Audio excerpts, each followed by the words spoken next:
Hello everyone. Welcome to OnceHub tutorials.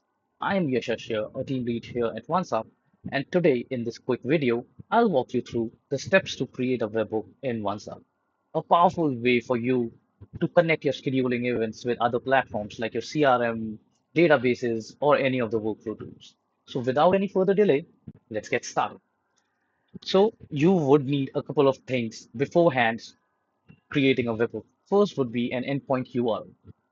It is the URL to which the webhook data payload would be sent to. Secondly, you would need a name for your webhook.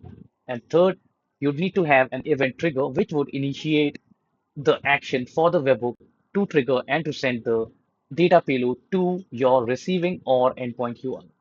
Once you have the required things to create a webhook, you can simply log into your OnceHub account. You'll be taken to this home page.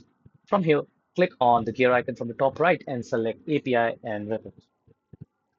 From this section, you can simply copy your API key, which will be used later while creating a webhook.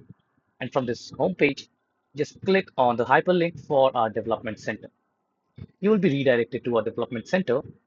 Here you can click on setting up and using webhook. On this page, simply scroll down and under setting up webhook integration, you can click on create a webhook subscription. You'll be taken to the actual webhook creation page. So you remember we copied the API key. You can simply paste the API key here, followed by the endpoint URL. It would be the URL that would be receiving all the data from your OnceHub account. You can simply put in the URL followed by the name for the webhook. In this case, I'm just mentioning test1, followed by the event trigger. You can have multiple different event triggers which you can use, like booking.schedule, booking.reschedule. But for this video, I would be using a trigger called booking. This trigger makes sure that whatever updates are happening to the booking throughout its life cycle, a webhook is triggered always.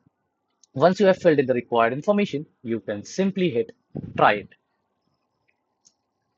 And you would be receiving a 200 success response showing you a bunch of data.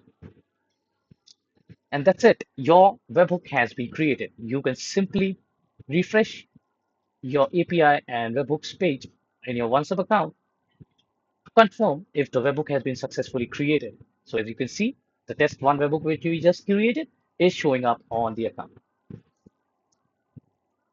That's it. Thanks for watching and see you in the next one. Bye bye.